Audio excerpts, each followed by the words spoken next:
Hello everyone, good morning. तो आज है 19 अक्टूबर 2022। शुरू करते हैं आज के करंट अफेयर्स को। उससे पहले अगर आपने चैनल सब्सक्राइब नहीं किया है तो सब्सक्राइब कर लें, क्योंकि इस चैनल पे हम डेली ही करंट अफेयर्स को कवर करते हैं। और एग्ज़ाम पॉइंट ऑफ व्यू से अगर आप अपने आप को अपडेटेड रखना चाहते हैं करंट अफेयर्स से रिलेटेड चीज़ों से, तो ये आपके लिए काफ़ी हेल्पफुल रहेगा।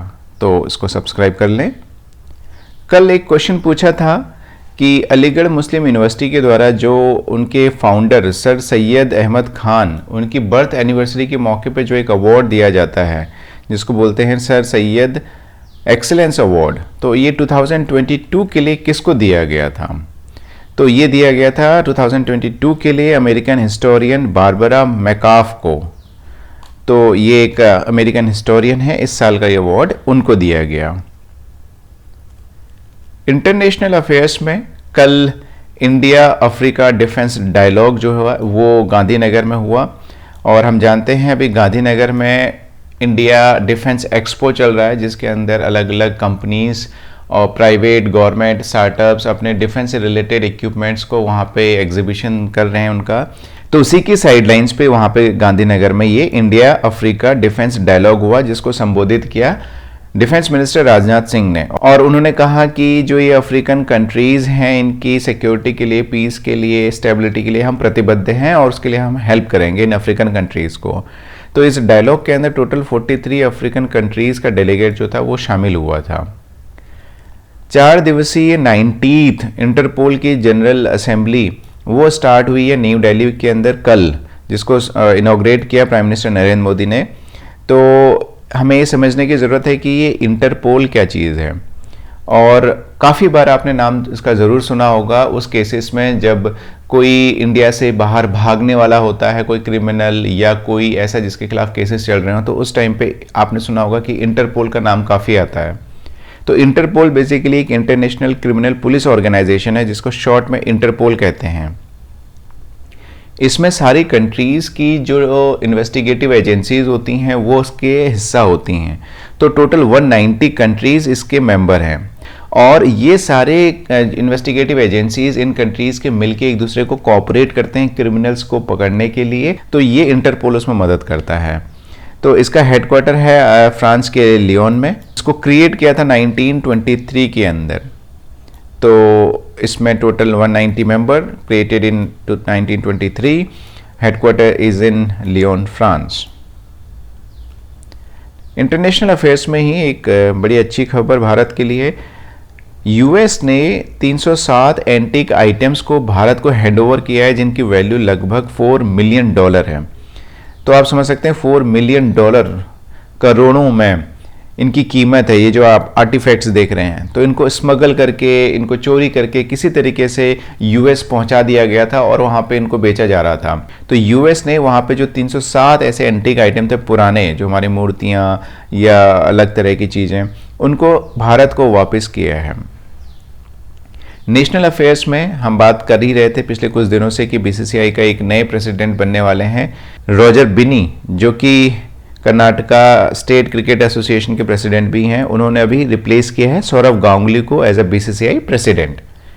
गिनीज वर्ल्ड रिकॉर्ड ने बड़ी एक इंटरेस्टिंग सी न्यूज़ कि हम कहते हैं कि कौन सा दिन सबसे ख़राब है हफ्ते के अंदर। जनरली जो लोग स्कूल कॉलेजेस जाते हैं या वर्किंग प्रोफेशनल्स होते हैं, उनको मंडे बड़ा ख़राब लगता है कि 2 दिन की छुट्टी के बाद आपको फिर से वही काम करना पड़ेगा, एक रूटीन 5-6 दिन तक फॉलो करना पड़ेगा।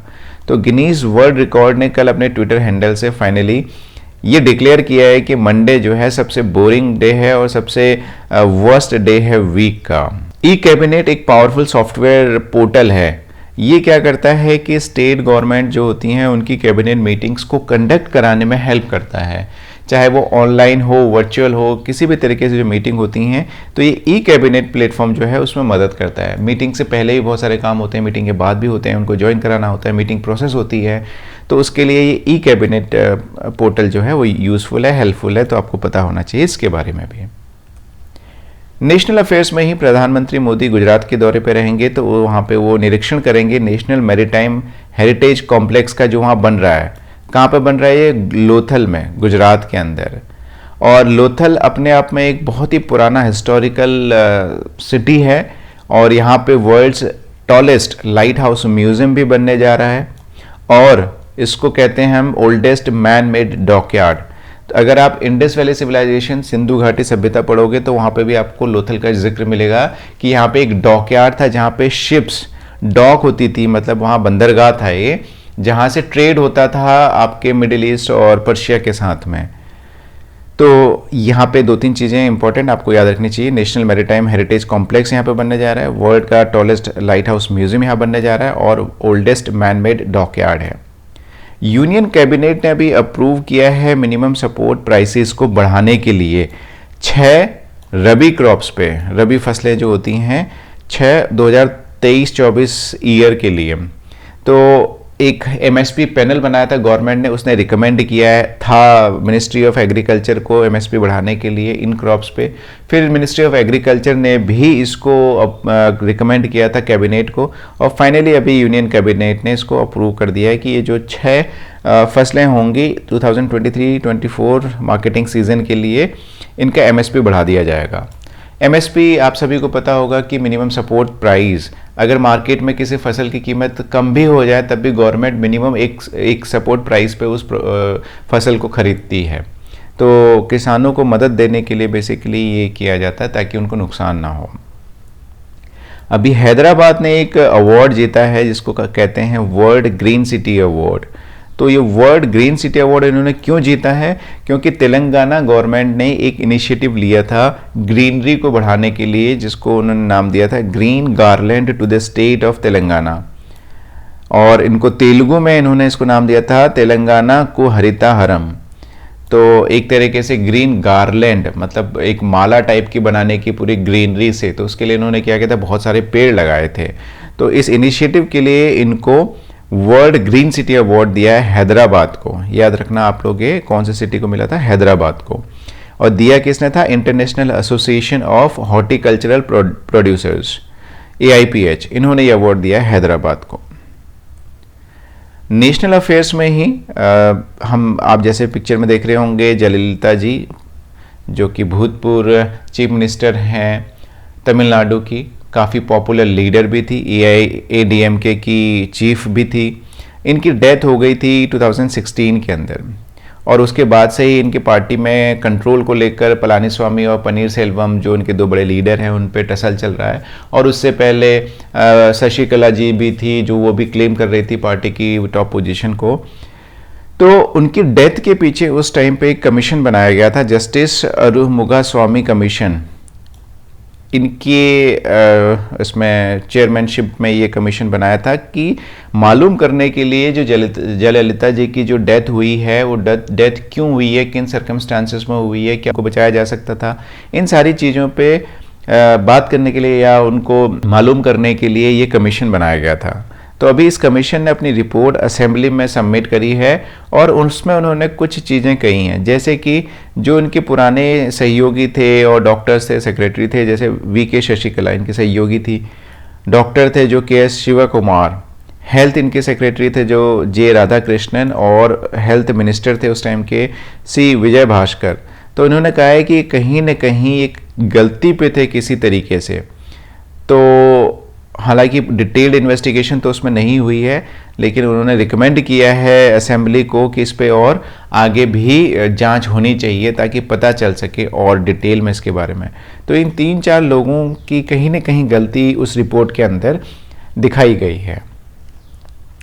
श्रीलंका के जो ऑथर हैं शेहान करुणातिलका, इनको बुकर प्राइज़ मिला है 2022 का इनकी नॉवेल के लिए। नॉवेल का नाम है द 7 मून्स ऑफ माली अल्मेदा।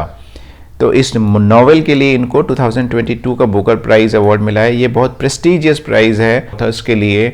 और the Korwa ordnance factory UP, ये बहुत जल्द एक असॉल्ट राइफल जिसका नाम AK-203 है, इसको बनाएगा, और इसमें कोशिश की जा रही है कि ये पूरी तरीके से घरेलू तरीके से ये बने, मतलब इसमें जो इक्विपमेंट यूज़ होंगे, रिसोर्सेज यूज़ होंगे, वो घरेलू ही हों, भारत के ही हों। तो इसको इंडिया और रशिया के सहयोग से बनाया जा रहा है। आप सबने AK-47 का नाम ज़रूर सुना होगा, AK-56 का नाम सुना होगा, असॉल्ट राइफल, जो कि मैक्सिमम यूज़ होते हैं डिफेंस फोर्सेस के अंदर, वो भी रशिया के ही हथियार हैं।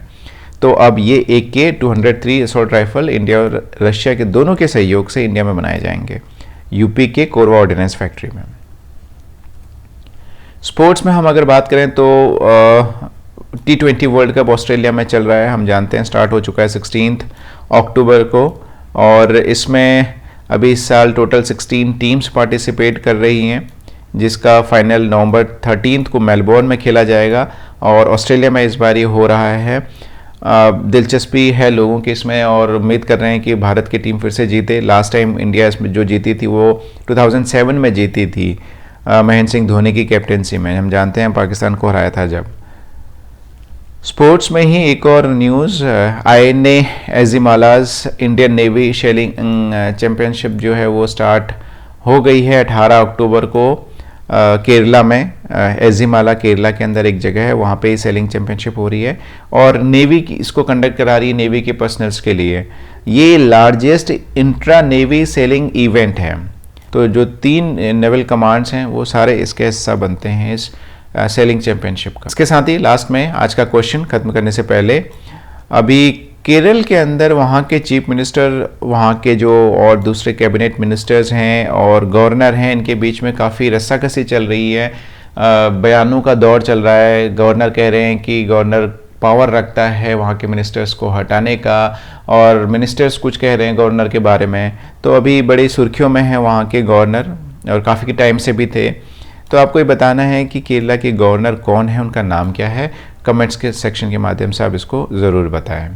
वीडियो को लाइक करें, शेयर करें बाकी लोगों के साथ में जो और कॉम्पिटिटिव एग्जाम्स की तैयारी कर रहे हैं और इन जनरल जिनको करंट अफेयर्स की नॉलेज चाहिए, और चैनल को सब्सक्राइब करना ना भूलें। Thank you.